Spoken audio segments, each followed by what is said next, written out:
नमस्कार, मैं हूं विवेक पांडे और आप देख रहे हैं बीएस टीवी। दिन भर में ढेरों खबरें आप देखते होंगे, कई मानस में पेवस्त हो जाती होंगी, कई सिर्फ मस्तिष्क से टकराकर लौट जाती होंगी। कुछ के मायने आपको फौरन समझ आते होंगे, कुछ के निहितार्थ तत्काल आपको समझ में नहीं आते होंगे। आपकी सहूलियत के लिए लेकर आया है बीएस टीवी दिन भर की प्रमुख खबरों का निचोड़। खबर क्या है, क्यों है, इसका मूल मंतव्य क्या है, इसके पीछे वजह क्या है, ये सारा विश्लेषण आपको सिर्फ आधे घंटे में देखने को मिलेगा। इसे देखिए तो आपकी दिन भर की बड़ी खबरों की सारी जिज्ञासाएं यूं ही शांत हो जाएंगी। हर दिन इसी वक्त आपके लिए हम लेकर आएंगे खबरों का बेहतरीन विश्लेषण, ताकि आप भी कह सकें खबर तो यही है।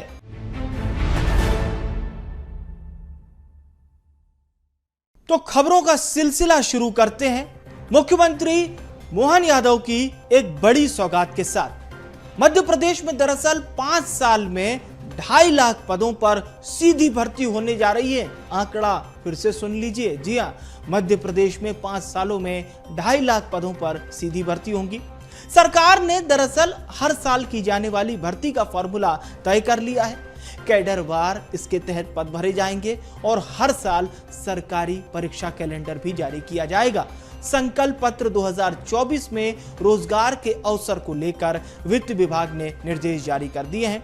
1 अप्रैल 2024 से रिक्त पदों की गणना होगी। 50 रिक्त पदों की संख्या वाले कैडर में 2 चरणों में भर्ती होगी। 50% पद वित्तीय वर्ष 2024-25 में भरे जाएंगे। अन्य 50% पद वित्त वर्ष 2025-26 में भरे जाएंगे। सरकार इन्वेस्टर समिट के जरिए उद्योग को बढ़ावा देने के लगातार प्रयास कर रही है। मुख्यमंत्री डॉक्टर मोहन यादव पूरे देश भर में जाकर समिट कर उद्योगपतियों के साथ चर्चा करने का काम कर रहे हैं। अब सीएम देश के अलावा विदेशों में भी जाकर उद्योगपतियों को मध्य प्रदेश में उद्योग लगाने का निमंत्रण देंगे। इसी पर आधारित देखिए ये खास रिपोर्ट।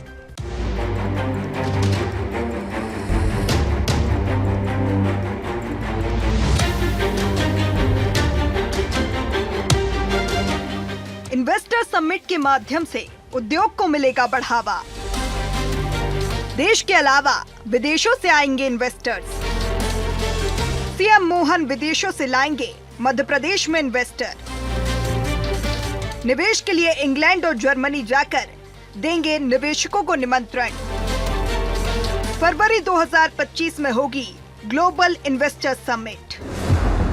मध्य प्रदेश में 2025 में ग्लोबल इन्वेस्टर समिट होने जा रही है, जिसको लेकर सीएम डॉक्टर मोहन यादव ने कहा कि ग्लोबल इन्वेस्टर समिट के पहले रीजनल इंडस्ट्री कॉन्क्लेव हमने हर संभाग में की। हमारी हर कॉन्क्लेव सफल रही है। बड़े पैमाने पर उद्योग और निवेश आ रहे हैं। आईटी पार्क में इन्वेस्टमेंट आ रहा है, एमएसएमईज के लिए इन्वेस्टमेंट आ रहा है, एनर्जी के लिए इन्वेस्टमेंट आ रहा है।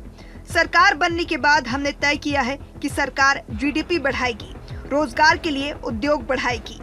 सीएम ने कांग्रेस पर भी निशाना साधते हुए कहा कि कांग्रेस विकास और निवेश का विरोध करती है। इस कृत्य के लिए उसे माफी मांगनी चाहिए। मैं पक्ष विपक्ष से ऊपर उठकर कहना चाहूंगा कि प्रदेश के विकास में सभी भागीदार बने, आगे आए और विकसित मध्य प्रदेश में अपना योगदान दें। इन्वेस्टर समिट की तो ग्लोबल इन्वेस्टर समिट अगर है, उसके पहले रीजनल कॉन्क्लेव हमने हर संभाग पे की है और मुझे इस बात का फक्र है कि लगातार हमारी हर संभाग स्थान पर, चाहे ग्वालियर हो, सागर हो, रीवा हो, जबलपुर हो, उज्जैन हो, हर कॉन्क्लेव सफल रही। बड़े पैमाने पर इन्वेस्टमेंट आ रहा है, बड़े पैमाने पर लोगों को रोजगार देने को तैयार है। आईटी पार्क के लिए इन्वेस्टमेंट आ रहा है, एमएसएमई के लिए आ रहा है, हेवी इंडस्ट्री के लिए आ रहा है, एनर्जी के लिए आ रहा है। इस सब सेक्टर में अगर 2.5-3 लाख का इन्वेस्टमेंट आ रहा है तो आखिर मध्य प्रदेश तो आगे बढ़ेगा। सरकार बनने के बाद सरकार ने तय किया कि वो रोजगार परक उद्योगों के साथ मध्य प्रदेश की जीडीपी भी बढ़ाएगी और लोगों को रोजगार उपलब्ध कराएगी। और इसलिए अब इसके बाद जब हमारी रीजनल पिपरिया, होशंगाबाद पुराने जिले का नाम और वर्तमान नर्मदापुरम में 7 तारीख को जब दिसंबर में अपना संभागीय होगा, उसके बाद शेड्यूल होगा, बाद में फरवरी में अगर हमें इन्वेस्टर समिट वर्ल्ड लेवल भी कर रहे हैं तो मुझे निश्चित रूप से विदेश निमंत्रण देने जाना ही पड़ेगा। ग्लोबल समिट को लेकर सियासत भी शुरू हो गई है। ग्लोबल इन्वेस्टर समिट को लेकर मुख्यमंत्री डॉक्टर मोहन यादव की विदेश यात्रा को लेकर कांग्रेस प्रदेश अध्यक्ष जीतू पटवारी ने कहा, इन्वेस्टमेंट के नाम पर करोड़ों रुपए बहाने मुख्यमंत्री अब विदेश यात्रा पर जा रहे हैं। लंदन में जाकर वह उद्योगपतियों को धार्मिक भाषण ही देंगे। वहां भी उज्जैन के प्राचीन काल और राम और लक्ष्मण की बात करेंगे। इन्वेस्टर समिट के नाम पर मध्य प्रदेश में कितना निवेश हुआ है, कितने उद्योग स्थापित हुए हैं और कितने लोगों को रोजगार मिला है, इसकी जानकारी सरकार को जनता के सामने रखनी चाहिए। धड़ाक से खड़े हुए और लंदन चलो, अब मेरी इमेज वहाँ पे बनाएंगे और वहाँ भी धार्मिक भाषण ही देंगे आप। वहाँ भी उज्जैन के प्राचीन काल और राम और लक्ष्मण की बात करेंगे। क्या इन्वेस्ट आया मध्य प्रदेश को? इतनी इन्वेस्टर मीट में कितने रोजगार मिले, कितने आपने संसाधन इन्वेस्टर लाके मध्य प्रदेश की आर्थिक स्थिति सुधरी, इस पे कोई मेमोरेंडम आपका कभी किसी को नहीं पता चलता है, केवल विज्ञापन पता चलता है। प्रदेश के औद्योगिक विकास और रोजगार के लिए संभाग स्तर पर रीजनल इंडस्ट्री कॉन्क्लेव और प्रदेश के बाहर महानगरों में निवेश के लिए सीएम देश भर के उद्योगपतियों के साथ चर्चा कर रहे हैं। फरवरी 2025 में भोपाल में होने वाली ग्लोबल इन्वेस्टर समिट तक यह क्रम जारी रहेगा। आगामी 7 दिसंबर को नर्मदापुरम में संभाग स्तरीय इंडस्ट्री कॉन्क्लेव होने जा रही है, जिसमें निवेशकों को नर्मदापुरम क्षेत्र की संभावनाओं से जोड़ते हुए प्रदेश की आर्थिक बेहतरी के लिए गतिविधियां प्रस्तावित हैं। मध्य प्रदेश में उद्योग को बढ़ावा देने के लिए जहां सरकार इन्वेस्टर समिट कर रही है, तो वहीं विपक्ष इस पर सवाल उठा रहा है। भोपाल से रंजन भगत की रिपोर्ट। तो मुख्यमंत्री डॉक्टर मोहन यादव ने एक बड़ी घोषणा की है। The Sabarmati report film Madhya Pradesh में टैक्स फ्री होगी। सभी विधायक और सांसद साबरमती रिपोर्ट फिल्म देखने जाएंगे, ये बात मुख्यमंत्री ने कही। साबरमती फिल्म गुजरात में हुए दर्दनाक बड़े मामले को दर्शाती है। गुजरात के गोधरा कांड पर आधारित ये फिल्म, जिसका नाम है द साबरमती रिपोर्ट। लेकिन इस फिल्म को लेकर सियासत भी तेज हो गई है। फिल्म को लेकर दिग्विजय सिंह, जो कि मध्य प्रदेश के पूर्व मुख्यमंत्री, उनका बयान सामने आया। उन्होंने कहा कि जिन्होंने हिंदू भाइयों को भड़काकर ये जुर्म करवाया, उनकी हालत क्या है, उनसे पूछिए। जो गोधरा कांड में प्रताड़ित हुए, फिल्म देखना ही है तो जंगल सत्याग्रह पर देखिए, फिल्म बनी है, उसे देखिए। ये बात दिग्विजय सिंह कह रहे हैं। वो कह रहे हैं कि मध्य प्रदेश में टैक्स फ्री के लिए सीएम से हमने अनुरोध किया है। अब इस तरह से दिग्विजय सिंह के इस बयान से सियासत भी जमकर देखने को मिल रही है। द साबरमती एक तरह से बहुत अच्छी पिक्चर बनी है। मैं स्वयं भी देखने जा रहा हूँ, अपने मंत्री, विधायक, सांसदों को भी देखने पहुंचा रहे हैं और आपके माध्यम से बताना चाहूंगा कि हम उसको टैक्स फ्री भी करने जा रहे हैं, ताकि इसको देखने के लिए अधिकांश लोग देख सके। और ये बात भी सही कि अतीत के काल में वो ऐसा काला अध्याय है जिसमें सच्चाई दूध का दूध, पानी की पानी की तरह इस पिक्चर को देखने से समझ में आती। राजनीति अपनी जगह है, लेकिन ऐसे वोटों की राजनीति के कारण से इतना गंदा खेलना ये बहुत खराब बात थी। और मैं मान के चलता हूँ कि उस समय प्रधानमंत्री जी जो तत्कालीन समय मुख्यमंत्री करके थे, उन्होंने बहुत अच्छे से कुशलता के साथ पूरी घटना में गुजरात की इज्जत बचाई, देश की इज्जत बचाई। ऐसे में उस सत्य को आने में आज तो दूध का दूध, पानी का पानी करना ही चाहिए। उन लोगों से पूछ लीजिए जो गोधरा कांड में प्रताड़ित हुए, अनाथ हुए, जिनको न तो उनका पुनर्वास हुआ, और यही नहीं है, जिन लोगों को भड़काकर, जिस हिंदू भाइयों को उन्होंने भड़काकर ये सब जुर्म करवाया, वो आज किस हालात में है, जरा भी पता लगा लीजिए। राजधानी भोपाल में प्रदेश का पहला राज्य स्तरीय पुलिस अस्पताल बनकर तैयार हो गया है। इससे मध्य प्रदेश पुलिस कर्मी और उनके परिजनों को बेहतर स्वास्थ्य सुविधाओं का लाभ आसानी से मिल सकेगा। 50 बेड का यह अस्पताल लगभग 12 करोड़ की लागत से बनकर तैयार हुआ है और जल्द ही प्रदेश के मुखिया डॉक्टर मोहन यादव इसका उद्घाटन भी कर सकते हैं। भदभदा चौराहे पर बने पुलिस अस्पताल में पीडियाट्रिक, गायनिक, डेंटल, आई फैसिलिटी जैसे कई विभाग होंगे। फिलहाल ओपीडी के साथ इस हॉस्पिटल की शुरुआत की जाएगी। जानकारी के मुताबिक अस्पताल बनने से पहले तक यहां पर पुलिस बटालियन में पुलिस डिस्पेंसरी हुआ करती थी। ऐसी सुविधाएं मिलेगी फर्स्ट फ्लोर पर। 50 बेड के इस अस्पताल में 2 मेल और 1 फीमेल वार्ड भी बनाया गया है। इसके साथ ही बच्चों के इलाज के लिए भी एक वार्ड बनाया गया है, जिसमें 5 बेड की व्यवस्था की गई है। इसके अलावा महिला ward, OT, high dependency unit और रिकवरी रूम को भी इसमें बनाया गया है। मध्य प्रदेश का पहला राज्य स्तरीय पुलिस अस्पताल बनकर के तैयार हो गया है और मुख्यमंत्री डॉक्टर मोहन यादव संभवतः 23 नवंबर को इसका उद्घाटन कर सकते हैं। ऐसा पहली बार होने जा रहा है जब राजधानी भोपाल में पुलिस कर्मियों और उनके परिवारों के लिए जो है इस अस्पताल का निर्माण किया जा रहा है।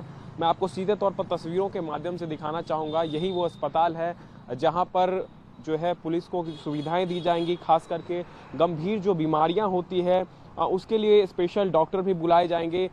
इस अस्पताल में ओपीडी की सुविधाएं रहेंगी और जो गंभीर से गंभीर बीमारियां रहती है उसकी सुविधा जो है यहाँ पर प्रदान की जाएगी। और पुलिस बटालियन के लिए कह सकते हैं कि बड़ी सौगात जो है वो सरकार की तरफ से दी जा रही है, जिसमें सीधे तौर पर आप देखेंगे तो इस अस्पताल में कई सारे बेड भी उपलब्ध होंगे। मेल फीमेल के लिए जो है अलग अलग बेड यहाँ पर उपलब्ध होंगे। इसके अलावा जो है स्वास्थ्यकर्मी और स्पेशल डॉक्टर भी जो है यहाँ पर मंगवाए गए हैं, जो कि अलग अलग जगहों से आएंगे और 24/7 जो इमरजेंसी सेवाएं होती हैं वो यहाँ पर प्रदान की जाएगी।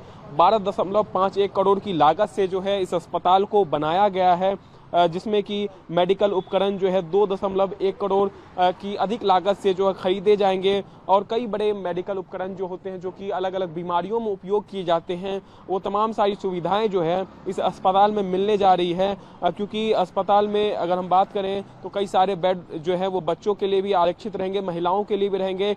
हाई डिस्पेंसरी यूनिट जो है वो यहाँ पर रहेंगी और साथ ही साथ ग्राउंड फ्लोर पर जो है ओपीडी की व्यवस्था जो है वो की जाएगी और फर्स्ट फ्लोर पर बच्चे और फीमेल के लिए जो है अलग से भी वार्ड बनाए जाएंगे। यानी तमाम सारी सुविधाएं जो हैं वो प्रदान की जाएगी और ऐसा प्रदेश में पहली बार होने जा रहा है जबकि पुलिस वालों के लिए जो है राज्य स्तरीय अस्पताल मिलने जा रहा है, ताकि जो पुलिसकर्मी है वो किसी दूसरे अस्पताल में ना जा करके यहाँ पर सीधे तौर पर आ सकते हैं। और जो अस्पताल में जो सुविधाएं दी जा रही हैं वो काफ़ी जो है अति आधुनिक सुविधाएं से ये लैस रहेगा पूरा अस्पताल। और राजधानी भोपाल के भदभदा चौराहे के पास जो है ये अस्पताल लगभग बन करके तैयार हो गया है और अब से कुछ ही दिनों बाद मुख्यमंत्री डॉक्टर मोहन यादव इसका शुभारंभ करेंगे। कैमरा पर्सन शैलेंद्र के साथ रंजन भगत, BSTV भोपाल।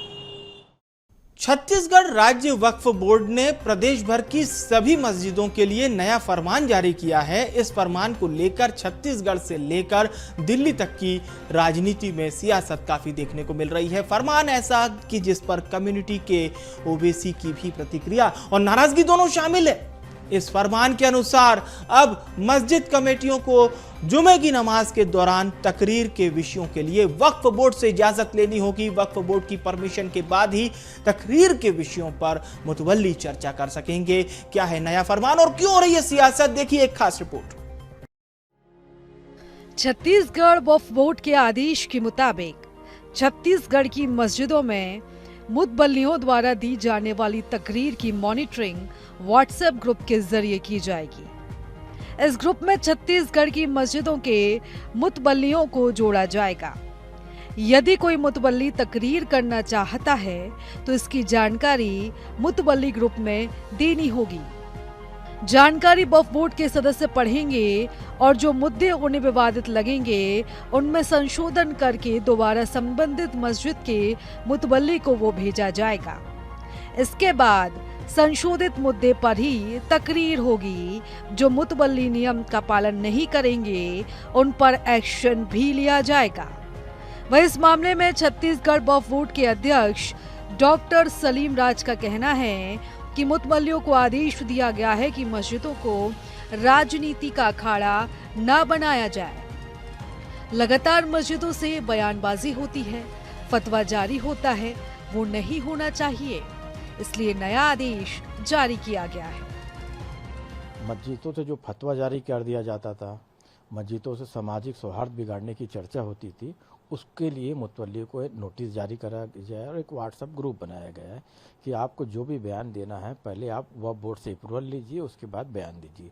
लगातार घटना देख ली, जम्मू कश्मीर में शुक्रवार की नमाज के बाद पत्थरबाजी होती है, शुक्रवार की नमाज के बाद जुलूस निकलता है, तो सामाजिक सौहार्द बिगड़ने का काम होता है। तो सामाजिक सौहार्द नहीं बिगड़े, यह जो नियम है सिर्फ मुतवल्ली के ऊपर लागू हुआ है, मस्जिद के इमाम और मौलाना लोगों पर नहीं हुआ है। मुतवल्ली लोग वहाँ से कि कौन से पार्टी को वोट देना है यह जालिमों की सरकार है। नरेंद्र मोदी को जालिम बोला जा रहा है, विष्णुदेव साय जी को जालिम बोला जा रहा है।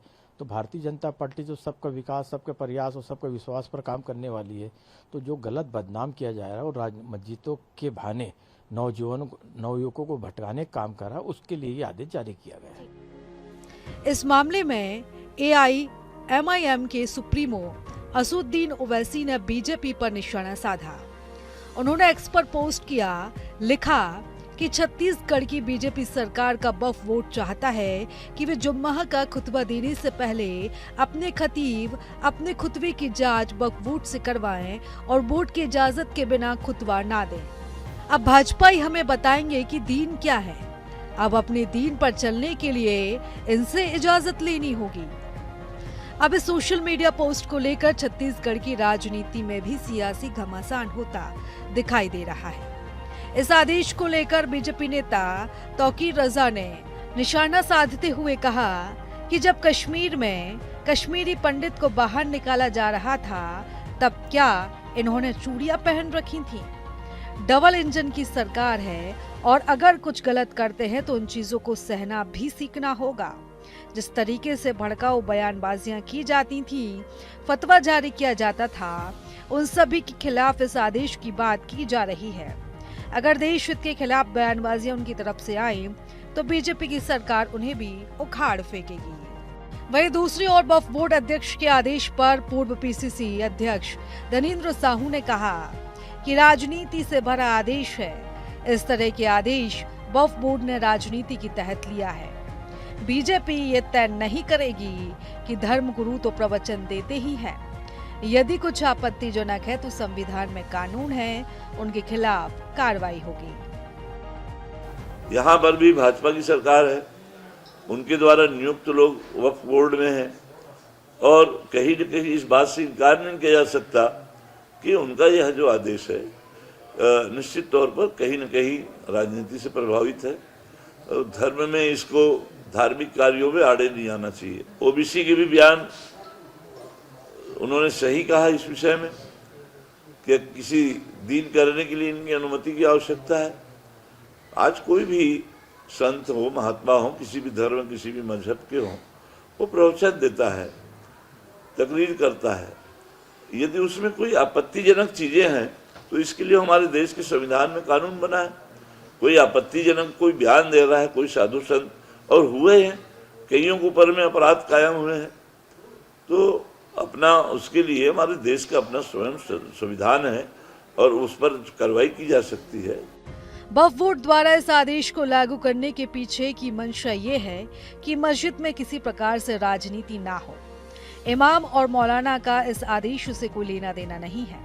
वे तकरीर कर सकते हैं बिना किसी इजाजत के, लेकिन जो मस्जिद के मुतवल्ली होते हैं उन्हें किसी प्रकार की तकरीर करने से पहले वक्फ बोर्ड को कुछ जानकारी देनी होगी ताकि सामाजिक हिंसा, किसी प्रकार की कोई धर्म को लेकर राजनीति ना हो। रायपुर से BSTV के लिए करिश्मा की रिपोर्ट। रायपुर में मंत्री टंकराम वर्मा ने BSTV से खास चर्चा की। उन्होंने धान खरीदी और अन्य मुद्दों पर बात करते हुए कहा कि धान खरीदी को लेकर किसानों में काफी ज्यादा उत्साह है, वहीं धान का अच्छा समर्थन मूल्य भी किसानों को मिल रहा है। इसके साथ ही विधानसभा सत्र की अवधि को लेकर कांग्रेस के बयान पर पलटवार करते हुए उन्होंने कहा कि भाजपा की ही सरकार बनेगी। छत्तीसगढ़ में लगातार अब देखा जा रहा है कि धान खरीदी शुरू हो चुकी है और बढ़ चढ़ कर देखा जा रहा है कि छत्तीसगढ़ के किसान इस तिहार को, जिसे हम कहते हैं धान तिहार, उसे जोरों शोरों से मनाते हुए नजर आ रहे हैं। इस समय चर्चा करने के लिए हमारे साथ मंत्री टंकराम वर्मा जी हैं, उनसे सीधा संवाद करेंगे। 46,000 से अधिक जो है किसानों ने अब तक अपनी जो है धान की जो फसल है उसे बेचा है। कैसे देख रहे हैं धान? देखिए, छत्तीसगढ़ को धान का कटोरा कहते हैं और सर्वाधिक धान का उत्पादन छत्तीसगढ़ में होता है और ये हम लोगों के लिए सौभाग्य की बात है।